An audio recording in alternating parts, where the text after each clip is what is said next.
दिवस के आयोजन को हम राष्ट्रीय अंतर्राष्ट्रीय स्तर पर सगर्व मनाते हुए देखते हैं। हम जानते हैं कि 10 जनवरी को अंतर्राष्ट्रीय दृष्टि से हिंदी दिवस मनाया जाता है, किंतु 14 सितंबर को प्रतिवर्ष भारत में हिंदी दिवस का जो प्रावधान है आयोजन का, उसका एक संदेश बड़ा सीधा और स्पष्ट है कि हिंदी को अद्यतन अधुनातन विषयों अनुशासनों की भाषा बनाया जाए, हिंदी को प्रयोग अनुप्रयोग की भाषा बनाया जाए। और आवश्यकता तो अब इस बात की है कि अब अंग्रेजी से हिंदी में अनुवाद की इस परिपाटी को छोड़ा जाए और यथासंभव अब हम ऐसा करें कि हिंदी में मौलिक सृजन करें, मौलिक रूप से शासकीय प्रशासकीय कार्यों का निष्पादन करें और यदि आवश्यकता हो तो हिंदी से अंग्रेजी में अनुवाद की परंपरा को प्रारंभ करें। इससे निश्चित रूप से यह जो चौर्य कर्म वाली वृत्ति है यह कम होगी। पुरानी फाइलों से देखकर नकल मार के पुरानी रिपोर्ट या प्रतिवेदनों का यथारूप पुनर्प्रस्तुतिकरण की जो वृत्ति है ये कम होगी। किसी भी भाषा का आधुनिकीकरण अत्यंत आवश्यक होता है, क्योंकि भाषा यदि कूप जल बनकर रह जाती है तो वो नष्ट हो जाती है। कबीर ने कहा भी था कि कबीरा संस्कृत कूप जल भाषा बहता नीर। भाषा तो अजस्र गति से बहने वाली नदी है, उसे समसामयिक संदर्भों, मुद्दों, पक्षों, आयामों से जुड़ना ही पड़ता है। आज हिंदी कंप्यूटर से जुड़ गई है, आज हिंदी खेलों की भाषा है, विज्ञान की भाषा है, तकनीक की भाषा है, प्रौद्योगिकी की भाषा है, कंप्यूटर मशीनों की भाषा है, सिनेमा और मनोरंजन की भाषा है, चिकित्सा के क्षेत्र में, इंजीनियरिंग के क्षेत्र में, विधि के क्षेत्र में या प्रबंधन के क्षेत्र में हम हिंदी को देख सकते हैं। हिंदी ज्योतिष शास्त्र में, खगोल शास्त्र में, नीति शास्त्र में और तमाम ऐसे पारंपरिक जो ज्ञान परंपरा के विषय और अनुशासन है उनमें हिंदी का प्रयोग नियमित रूप से निश्चित रूप से बढ़ रहा है। यह एक अच्छी प्रसन्नता का और उपलब्धि का बोध कराता है। किंतु हिंदी अनुवाद को अब युद्ध स्तर पर नेटवर्किंग देनी होगी। नई और राष्ट्रीय शिक्षा नीति 2020 में अनुवाद को सर्विस प्रोवाइडर के रूप में स्वीकार किया गया। यानी अनुवाद एक ऐसी अवस्था, ऐसी उपलब्धि, ऐसे साधन के रूप में आए कि यदि किसी भी देश की विदेश की भाषा से किसी सामग्री के अनुवाद करने कराने की आवश्यकता हो तो कोई व्यवस्था या कोई ऐसा साधन या कोई ऐसी संस्था हो जो इसको आगे बढ़ाए और अनुवाद का एक मानकीकृत रूप भी सुनिश्चित करने वाला कोई प्राधिकरण बने जो ये बताए कि ये अनुवाद अंतिम है, मानक है, प्रामाणिक है, असंदिग्ध है। ऐसा प्राधिकरण कोई बनना चाहिए। और देश में अनेक स्थलों पर, अनेक स्तरों पर आज अनुवाद को प्रोत्साहित करने के लिए आवश्यकता है कि अनुवाद का कोई एक विश्वविद्यालय तो कम से कम बने और अगर संभव हो तो एकाधिक अनुवाद के विश्वविद्यालय बनने से हमारी क्षेत्रीय भाषाएं, उनका परिरक्षण होगा, उनमें उपलब्ध साहित्य का परिरक्षण होगा, उसका प्रचार प्रसार होगा, विस्तार होगा, लोग उसे पढ़ सकेंगे, जान सकेंगे और ऐसी तमाम तरह की अनूदित रचनाओं को डिजिटलाइज भी किया जाना आवश्यक है। हर राज्य में अगर एक अनुवाद अकादमी बन जाए तो इससे हमारी क्षेत्रीय और राज्य स्तर की भाषाओं का भी उपकार होगा, कल्याण होगा और वहाँ के जो रचनाकार हैं, चिंतक हैं, विचारक हैं, साधु हैं, संत हैं, ऋषि मुनि हैं, उनकी वैचारिकता से भी पूरा देश जुड़ पाएगा। इसलिए मीडिया का अधिक सहयोग इसमें चाहिए। नेटवर्किंग का, इंटरनेट के माध्यम से हम इस तरह के कार्यों को अखिल भारतीय स्तर पर आगे बढ़ा सकते हैं। कर्मचारियों और अधिकारियों की सकारात्मकता की आवश्यकता है, उनकी रचनात्मक भूमिका की आवश्यकता है। अब उन्हें इसे राष्ट्र धर्म और राष्ट्रीय दायित्व समझकर आगे आना चाहिए। इस बात से ऊपर उठना होगा कि मेरी मातृभाषा मराठी है, गुजराती है, तमिल है, तेलुगु है, लेकिन हमारी राष्ट्रभाषा, अगर पूरे देश की राष्ट्रभाषा की बात करें, पूरे देश को एक राष्ट्रभाषा के साथ विश्व के मंच पर स्थापित और प्रतिष्ठित करने की बात करें, तो हमें हिंदी में अधिक संभावनाएं अभी दिखाई देती हैं, क्योंकि कश्मीर से कन्याकुमारी तक संवाद और संपर्क की भाषा अगर कोई है तो वो हिंदी है। फिर हम हिंदी के बाद दूसरी, तीसरी, चौथी सब भाषाओं को हम चाहेंगे कि वो विश्व के मंच पर जाएं, क्योंकि हमारी सभी भाषाएं समादृत हैं, समर्थ हैं, सक्षम हैं और हम हर तरह के कार्यों का निष्पादन अपनी भाषाओं के माध्यम से कर सकते हैं। केवल साहित्य नहीं, साहित्येतर अनेक क्षेत्रों में हम अपनी भारतीय भाषाओं के माध्यम से कार्य निष्पादन कर सकते हैं। तो सरकार में और सरकारी संस्थाओं में हम पूरी निष्ठा के साथ, पूरी गंभीरता के साथ इस दायित्व का बोध करते हुए, इस दायित्व का निर्वाह करते हुए हिंदी के प्रति जो भक्तिभाव है, हिंदी के प्रति जो समादृत भाव है, उसको जागृत करें। और ये भाषा भक्ति भी उसी तरह आवश्यक है जैसे देशभक्ति है, जैसे राष्ट्रभक्ति है, और जैसे राष्ट्र ध्वज का सम्मान हम सब मिलकर करते हैं, राष्ट्रगीत और राष्ट्रगान का सम्मान हम सब मिल के करते हैं, ऐसे राष्ट्र की भाषाओं के प्रति भी एक समादृत भाव, जो कि धूप दीप से या फूलमाला से प्रकट नहीं होगा, वह केवल प्रयोग अनुप्रयोग से होगा। हमें अपनी दैनिक चर्या में, अपने आधिकारिक कार्य क्षेत्रों में तमाम तरह से हिंदी के प्रयोग को प्रोत्साहित करना होगा, बढ़ाना होगा, और इसी से हम स्वातंत्र्य चेतना का अनुभव भी कर सकेंगे, उस भावना के को स्वीकार भी करेंगे और उसको समादृत भाव से आत्मसात भी कर सकेंगे। इसलिए हिंदी इतर भाषा भाषी भारतीयों के हृदय में यह बात जो घर कर गई कि हिंदी राजभाषा है तो बाकी अन्य भारतीय भाषाएं राजभाषा नहीं है, यह एक भ्रामक धारणा है। राज्य के स्तर पर हमें शासकीय प्रशासकीय कार्यों के लिए राजभाषा के रूप में वहाँ की भाषा को संविधान में स्वीकृत किया गया है। आज का युग सूचना, संचार और विचार का युग है। तकनीकी और प्रौद्योगिकी के क्षेत्र में भारत का वर्चस्व बहुत तेजी से विश्व में बढ़ रहा है।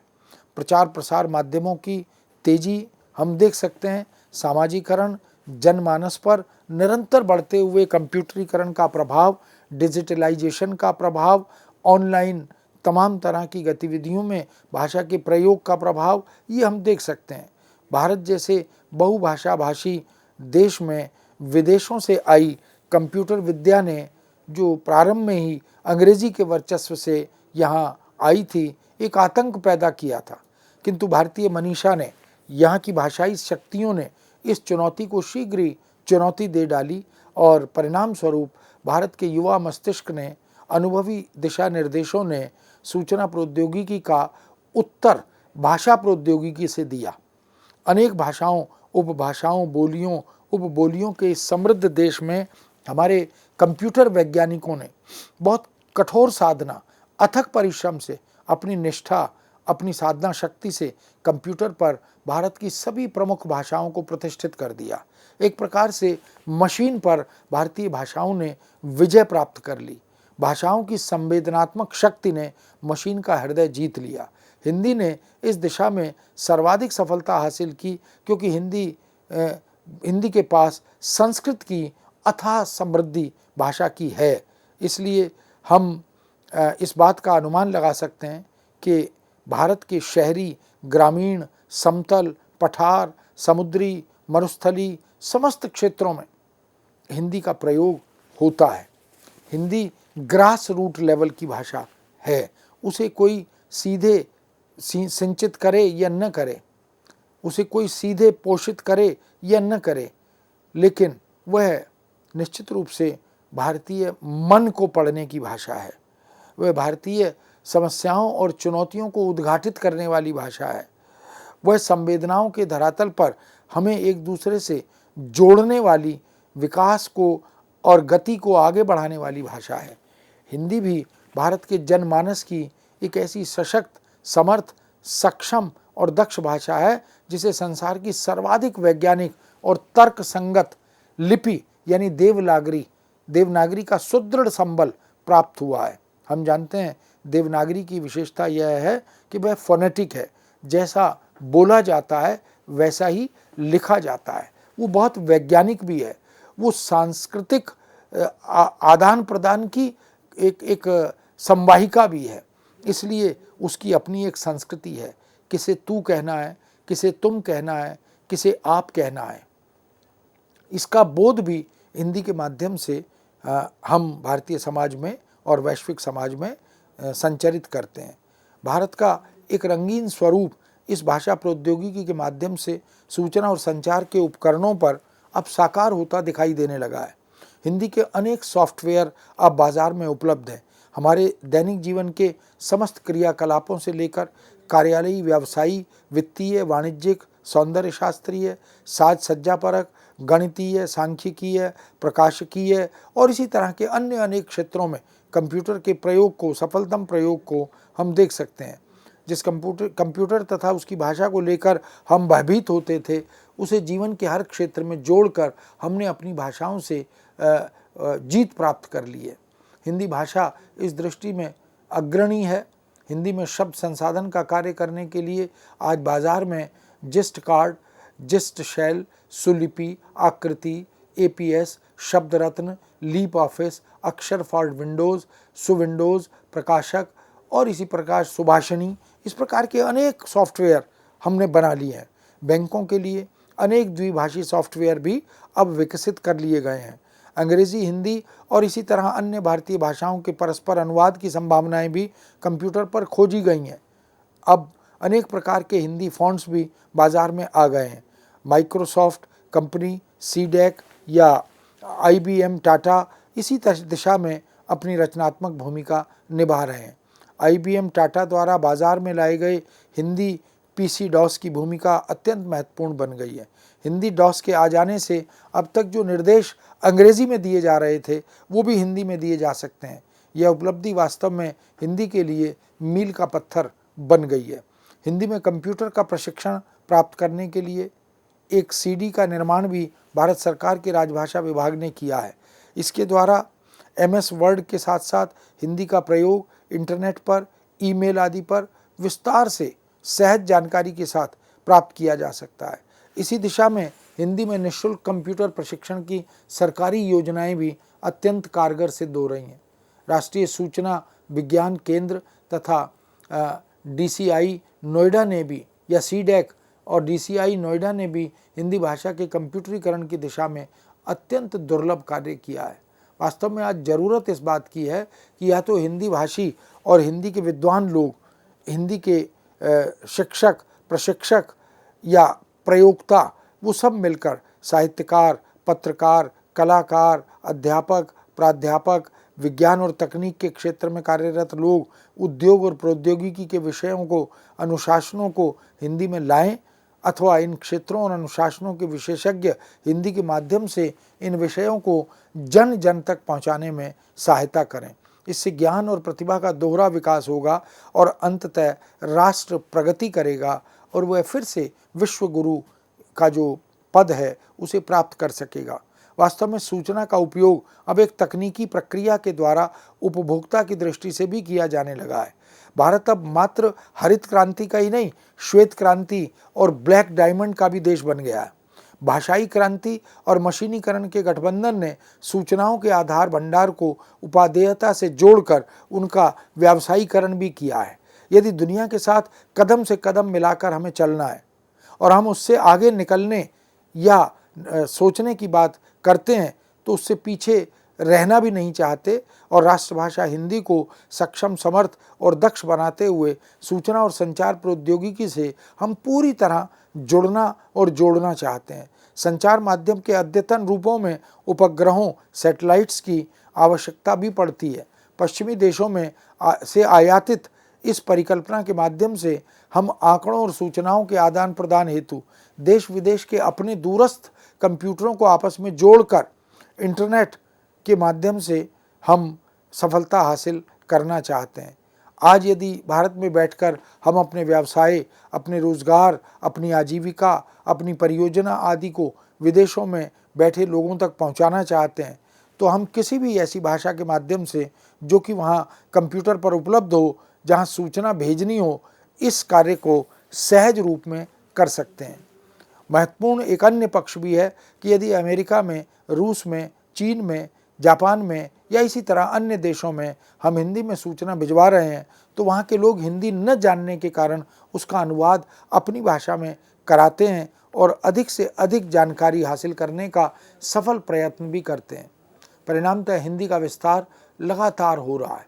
इसी प्रकार वेबसाइट का उपयोग भी इंटरनेट पर किया जा रहा है। उसके लिए भी भाषा का माध्यम अनिवार्य होता है। ऐसे में हिंदी ने आज इन सभी अवरोधों को पार कर लिया है। देश विदेश की तमाम भाषाओं में अब हिंदी और अंग्रेजी सूचनाओं को अनुवाद के माध्यम से पहुंचाया भी जा रहा है। आज का युग विज्ञापन का युग है और विज्ञापन के मूल में भी भाषा और अनुवाद, इनकी शक्ति कार्यरत है। विवाह का विज्ञापन, कार, स्कूटर, मोटर बाइक आदि वाहनों के खरीदने या बेचने के विज्ञापन, व्यक्ति या वस्तु खाने पीने के विज्ञापन, जीवन मरण के विज्ञापन, जनहित के सरकारी या गैर सरकारी विज्ञापन, निविदा, रोजगार और इसी प्रकार अन्य अनेक विज्ञापनों के अब हम या तो मूलतः हिंदी में, हिंदी लिखित रूप में या हिंदी में अनुदित रूप में इनको देख पाते हैं। अखबारों में, पत्र पत्रिकाओं में, इलेक्ट्रॉनिक मीडिया, रेडियो, टीवी में, सिनेमा आदि क्षेत्रों में और यहाँ तक के कंप्यूटर और इंटरनेट पर भी, मोबाइल पर भी हम इस तरह के तमाम विज्ञापनों को देख पाते हैं। अगर मेल आईडी पर जाएं तो वहाँ भी इस तरह के विज्ञापन हमें देखने को मिलते हैं। तो प्रिंट और इलेक्ट्रॉनिक मीडिया में विज्ञापन की भाषा हिंदी ने अपना एक नया मुहावरा गढ़ लिया है, अपना एक नया तेवर बना लिया है।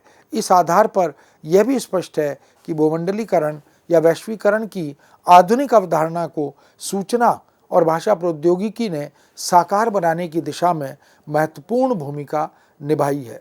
सूचना प्रौद्योगिकी से हिंदी को जोड़ने पर कुछ अत्यंत सुखद परिणाम भी स्पष्ट रूप से दिखाई देते हैं। एक तो जनमानस से जुड़ी भाषा हिंदी इलीट क्लास से भी जुड़ गई। कामकाज, खेल, खेल जगत, शेयर मार्केट, वित्त, वाणिज्य, आंकड़े, कार्टून, इन सब से भाषा जुड़ती चली गई। यही कारण है कि हम टेलीविज़न पर या सिनेमाई पर्दे पर हिंदी के माध्यम से तमाम ऐसे कार्यक्रमों को देख पाते हैं, ऐसी योजनाओं को साकार होता हुआ देख पाते हैं जो कभी अकल्पनीय था। आईटी यानी इंफॉर्मेशन टेक्नोलॉजी की कार्य पद्धति में भी हिंदी के जुड़ने के कार्य में तेजी आ गई है, गुणवत्ता आ रही है, सामाजिक प्रतिष्ठा का उन्नयन हो रहा है, कार्यक्षेत्र विस्तृत हो रहे हैं, सौंदर्य चेतना का समावेश अब धीरे धीरे होने लगा है, पारदर्शिता आ गई है, चयन की सुविधा हो गई है। प्रतियोगी परीक्षाओं में समय और धन की बचत के लिए इस इलेक्ट्रॉनिकल मीडिया ने, माध्यमों ने बहुत रचनात्मक भूमिका निभाई है। आत्म प्रसार के अवसर खुल गए हैं, स्वास्थ्य संबंधी जागरूकता का भाव पैदा हो गया और इन सबसे बढ़कर कुएं से निकलकर भाषा अथाह अपार समुद्र में विस्तार पाने लगी है। परिणामतः मीडिया ने अखिल भारतीय स्तर पर ही नहीं, अखिल वैश्विक स्तर पर हिंदी को लोकप्रियता दिलाई है। हिंदी प्रयोग अनुप्रयोग के प्रति एक रुझान बढ़ाया है। Email, telenet, e commerce, e governance, e vigilance, e education, telemedicine, cyber cafe, cyber ढाबे, ई कंटेंट, इन सब का युग आ गया। यानी वो जो पारंपरिक समय था उससे बाहर निकलकर अद्यतन आधुनिक उपकरणों, साधनों के माध्यम से हिंदी के अनुप्रयोग को, हिंदी के प्रयोग को प्रोत्साहित करने का काम अब हो रहा है।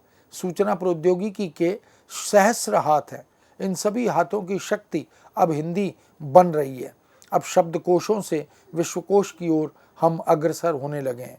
सूचना तंत्र की जादुई शक्ति अब विश्व भर में बैठे मानस को तुरंत शक्तिमान बनाने लगी है। इस शक्ति स्रोत में हिंदी की भूमिका निरंतर बढ़ रही है। भाषा का आधुनिकीकरण हो रहा है। नए पारिभाषिक शब्द विदेशी अवधारणाओं को आत्मसात करते हुए हमारे ज्ञानलोक को आलोकित कर रहे हैं। समस्त प्रेस सूचना कार्यालय, फिल्म्स डिवीज़न, विज्ञापन, दृश्य संचार या प्रचार विभाग, प्रकाशन विभाग, संगीत और नाटक अकादमियाँ, क्षेत्रीय प्रचार निदेशालय, फोटो डिवीज़न, अनुसंधान निदेशालय, राष्ट्रीय और क्षेत्रीय संग्रहालय, रजिस्ट्रार न्यूज़ का ऑफिस या कार्यालय, पेपर्स ऑफ इंडिया, फिल्म प्रौद्योगिकी, सबके माध्यम से हिंदी भाषा का प्रयोग अनुप्रयोग लगातार बढ़ रहा है। डबिंग, टाइटलिंग, कैप्शनिंग आदि के क्षेत्र में, अनुवाद के क्षेत्र में, तत्काल भाषांतरण के क्षेत्र में अब हिंदी का प्रयोग लगातार बढ़ रहा है। एक बार पथ मिल जाए फिर तो धीरे धीरे राह खुलती चली जाती है। हिंदी ने अभेद दुर्ग निशाने पर रखे और उन्हें जीतने में काफ़ी हद तक सफलता भी प्राप्त की। अब वह दिन दूर नहीं लगता जब हिंदी विश्व की भाषा बनेगी, चहुमुखी विकास की भाषा बनेगी। पूरे परिदृश्य को देखें तो यह स्पष्ट होता है कि हिंदी का वर्चस्व बाजारवाद की दृष्टि से, उपभोक्तावाद की दृष्टि से, व्यवसायवाद की दृष्टि से, रोजगारवाद की दृष्टि से, सभी दृष्टियों से लगातार बढ़ रहा है और उसमें संभावनाएं उद्घाटित हो रही हैं, उजागर हो रही हैं। हमें हिंदी में अंग्रेजी या हिंदी में तकनीकी स्पर्श, दुरूहता, विकटता तथा असहजता, शुष्कता जैसी बातें अब छोड़नी होंगी और भागीरथ यत्न को निरंतर्य देना होगा, गति प्रदान करनी होगी। हम शब्दावली निर्माण के उस तमाम तरह के स्तुत्य प्रयत्नों को नमन करना होगा, क्योंकि न जाने कितनी मेधाएं, कितनी मनीषाएं भाषा के विद्वानों के माध्यम से, विषय के अनुशासनों के विद्वानों के माध्यम से इस शब्दावली का निर्माण हो रहा है। और सन 1961 में जिस आयोग का गठन हुआ था, आज तक उसने लगभग 60 सालों में 9 लाख और हिंदी के और 30 लाख भारतीय भाषाओं के अवधारणात्मक शब्द जो बनाए हैं, उनके प्रयोग अनुप्रयोग से हमें जुड़ने की आवश्यकता है। हिंदी अंततः अन्य भारतीय भाषाओं के भी समस्त बैरियर तोड़ते हुए उन्हें विश्व मंच पर ले जाने का कार्य करेगी। हम स्वतंत्र हुए तो हमारे पास अपनी कोई एक भारतीय भाषा ऐसी न थी जिसे राजकाज की भाषा बना पाते। इसीलिए मुग़ल बादशाहत के समय उर्दू, अरबी, फ़ारसी, अंग्रेज़ों के समय अंग्रेज़ी और इन सब से हम त्रस्त हो गए। तब हमने राजकाज की भाषा, उपबोलियों, बोलियों, उपभाषाओं, भाषाओं की कमी इस देश में कभी नहीं रही। हमने हिंदी को उन सभी भाषाओं की शब्द संपदा से, संस्कृत से समृद्ध किया, संपन्न किया और हिंदी को आज उस स्थिति तक पहुंचा दिया कि वह अद्यतन, अधुनातन ज्ञान विज्ञान को आत्मसात करने की, अभिव्यक्ति प्रदान करने की भाषा बनती जा रही है। सभी भारतीय भाषाओं का अपना एक सुदीर्घ सशक्त इतिहास रहा है। मौखिक और लिखित साहित्य की एक विलक्षण परंपरा भी उनके पास रही है, किंतु साहित्य की भाषा, शासन प्रशासन की भाषा वो नहीं बन पाई थी। इसलिए आम आदमी की भाषा या बोलचाल की भाषा, विज्ञान तकनीक की भाषा ऐसी नहीं होती जैसी बोलचाल की भाषा होती है। यह हमें नहीं भूलना चाहिए कि भाषा अनुशासन सापेक्ष होती है, पद सापेक्ष होती है, प्रयोक्ता सापेक्ष भी होती है और समाज सापेक्ष भी होती है। इसलिए विश्व साक्षी है कि अनुप्रयोग की भाषा, तकनीक, विज्ञान और प्रौद्योगिकी की भाषा, साहित्य और बोलचाल की भाषा में अंतर होता है। हम वो एक नहीं हो सकती। अनुप्रयोग की भाषा अवधारणात्मक शब्दों पर निर्धारित करती है, आधारित होती है, पारिभाषिक शब्दों पर निर्भर करती है और ये शब्द एकार्थी होते हैं, एक रूपी होते हैं, निर्विकल्प होते हैं। इन शब्दों में स्रोत शब्द की अवधारणा को विधिवत उपस्थित किया और करवाया जाता है। इन शब्दों के निर्माण के अपने बहुत से सिद्धांत होते हैं। ये अधिकांशतः कृत्रिम या बनाए या गढ़े हुए शब्द होते हैं, इसलिए ये कठिन प्रतीत होते हैं, जबकि ये कठिन होते नहीं हैं। कठिन तो वह होता है जो हमें आता नहीं है, जिससे हम भिज्ञ नहीं हैं। सरल वह होता है जो हमें आता है या जिससे हम परिचित हैं। अतः हिंदी की शब्दावली कठिन या दुरू नहीं है, यह तो भ्रम है और दुराग्रह कुछ ऐसा दिखाई देता है। वस्तुस्थिति यह है कि यह शब्दावली बोलचाल की हो ही नहीं सकती। शब्दावली तो कार्य के क्षेत्र में, अलग अलग अनुशासनों के क्षेत्र में जो लोग कार्यरत हैं, अधिकारी कर्मचारी, वो उसी अनुशासन की शब्दावली विशेष का प्रयोग करते हैं और वो करना भी चाहिए। दुनिया की हर भाषा में इसी तरह की भाषा और इसी तरह की शब्दावली होती है। इसलिए तू, तुम और आप, इनमें अंतर होता है, होना चाहिए और हिंदी इस अंतर को स्पष्ट करती है। वैचारिक अनौपचारिक दो रूप, औपचारिक और अनौपचारिक दो रूप भाषा के होते हैं। इसलिए हम इन दोनों को मिलाकर प्रयोग अनुप्रयोग के क्षेत्र में भाषा का आमंत्रण नहीं कर सकते।